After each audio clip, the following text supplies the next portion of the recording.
invité aujourd'hui dans Zakweli du côté de Bandabois, Swalihi Yamada, candidat MDM, Mouvement pour le développement de Mayotte.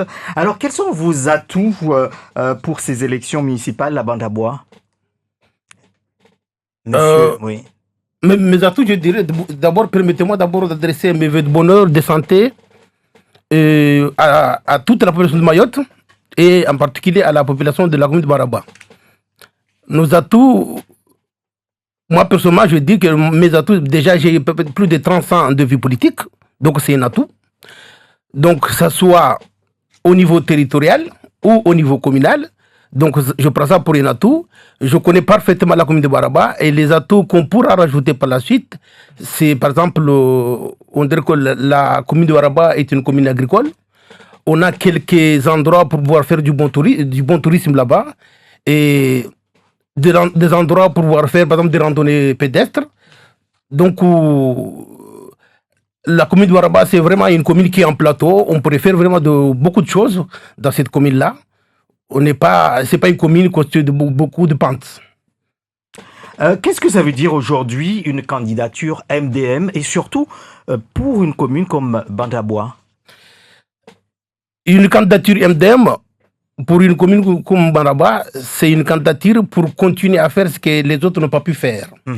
Parce que moi, je pense personnellement que dire que rien n'a été fait dans la commune de Baraba, c'est vraiment de la mauvaise foi, doublé d'une malhonnêteté intellectuelle. Moi, personnellement, je pense que beaucoup a été fait, mais beaucoup reste aussi à faire. Et je suis là pour le reste à faire. Et qu'est-ce qui reste à faire selon vous? Le reste à faire, déjà, depuis plus de 18 ans, nous avons la population du village de Bouyouni qui réclame un lotissement là-bas. Et je sais que vous n'êtes pas sans le savoir qu'on a même un habitant de Bouyouni qui a fait de la prison à cause de ce lotissement-là. Un an de prison ferme. Donc du coup, je suis candidat à ces élections. Et là, je rassure la population de la commune du village de Bouyouni qu'ils vont avoir leur lotissement. Je suis conseiller municipal sortant. Et nous avons eu à plusieurs reprises des grèves des jeunes de Djoumounié parce qu'ils réclament un MJC. Notre maire a pris un engagement avec eux, un engagement écrit, et nous on a délibéré, et c'est juste une délibération de principe.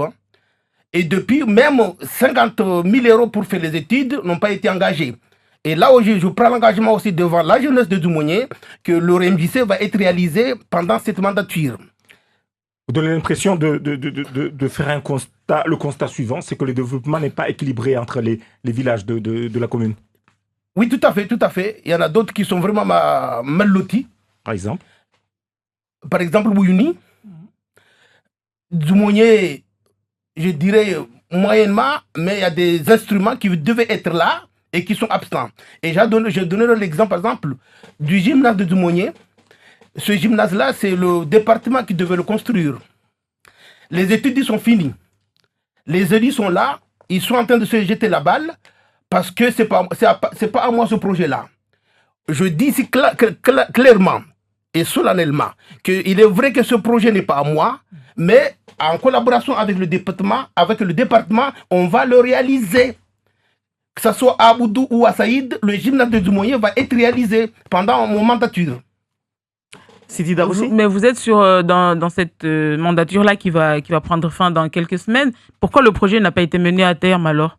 Quelles raisons ont été avancées? Le gymnase, vous me parlez du gymnase. Le gymnase de Djoumounié, moi personnellement, dès qu'on s'est installé, je suis venu au niveau du département pour me renseigner. J'ai été voir le bureau d'études, j'ai pris les dossiers, j'ai été voir notre directeur technique à la mairie. Je leur ai dit, écoutez, un dossier qui est déjà prêt pour les appels d'offres, mais ils ont voulu rien faire. Et du coup, moi, j'ai dit non. Qu'est-ce qui pourrait changer pour que ça se fasse alors? Puisque là, vous dites, ce projet a été déjà ficelé, on l'a amené et ça n'a pas été fait. C'était un problème d'argent? C'était quoi le problème? Non, parce que cette fois-ci, la commune de Baraba va avoir un nombre d'actions.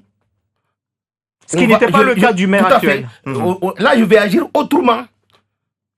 Par exemple, si je donne l'exemple du maire actuel, on est arrivé en 2014. En 2014, on a participé à un concours national pour construire le centre-bourg de Djoumounié.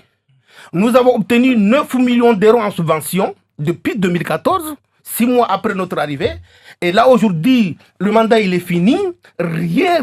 Et on dit que les chantiers vont commencer au mois de mars, d'autres au mois de février.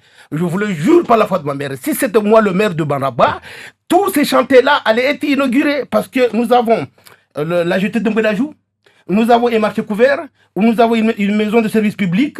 Et tous ces projets-là, on dit que ça commence au mois de mars. Si c'était moi aux affaires, tous ces projets-là allaient être inaugurés. Et là, je prends l'engagement que ça ne va pas tout tarder. Dès que j'arrive, tout sera au chantier. Alors, à propos d'action, c'est qu'il y a eu un blocage au niveau de la constitution de l'intercommunalité du Nord. On dénonce des problèmes de relations entre personnes.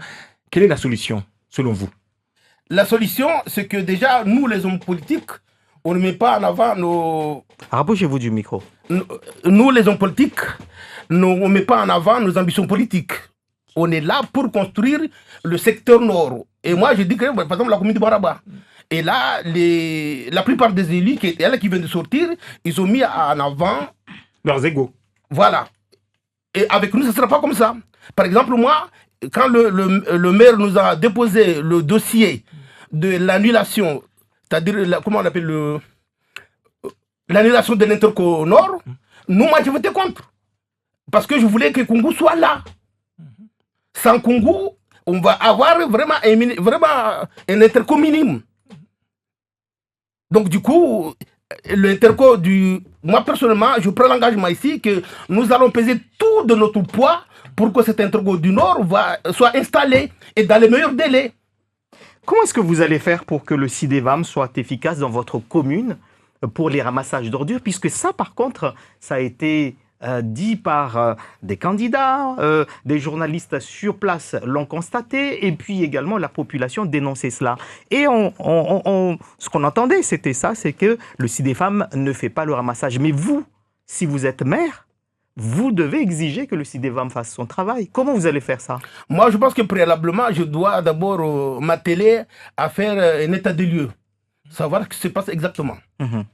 Et une fois que j'aurai la réponse, c'est là que je serai en mesure de vous, par exemple, si vous m'invitez ici, de vous dire ce que je serai en mesure de faire. Parce qu'actuellement, le dossier, je ne le connais pas. Pourquoi ça ne marche pas?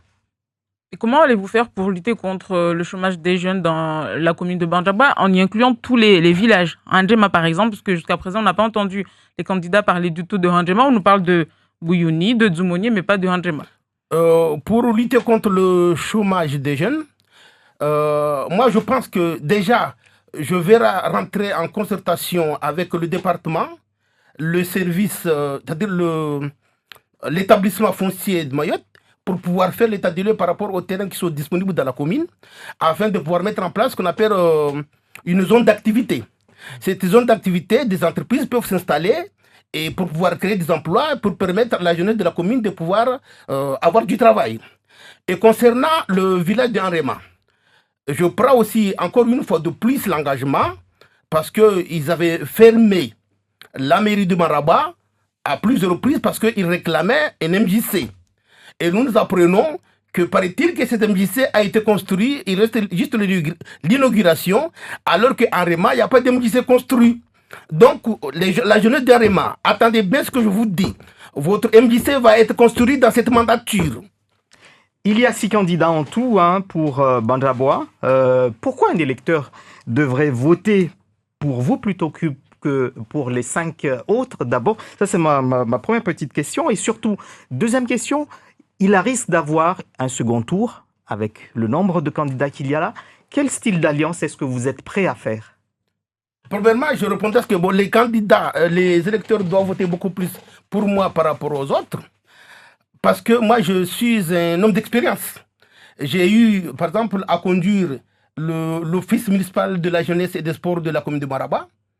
Et depuis que je suis parti, parce que j'étais parti en formation à Métropole pour les études d'un FBI diplômé d'État, et depuis que je suis parti, on n'a plus revu cet OMJS. En plus, actuellement, je suis cadre infirmier. Mais avant d'être cadre infirmier, j'étais secrétaire général des syndicats du centre hospitalier de Mayotte. Allez demander au personnel du centre hospitalier de Mayotte tous les dossiers que moi j'ai conduits ont tous eu satisfaction. Donc moi j'ai déjà vraiment, c'est inné pour moi. C'est inné, c'est-à-dire défendre la cause des populations. Et pour l'Alliance au second tour? Pour l'Alliance au second tour, ça se verra après. Je ne pourrais pas présenter aujourd'hui qui sera au deuxième tour. Si au deuxième tour c'est quelqu'un avec qui on ne s'attend pas du tout, je ne veux pas le dire aujourd'hui. Merci à vous en tout cas.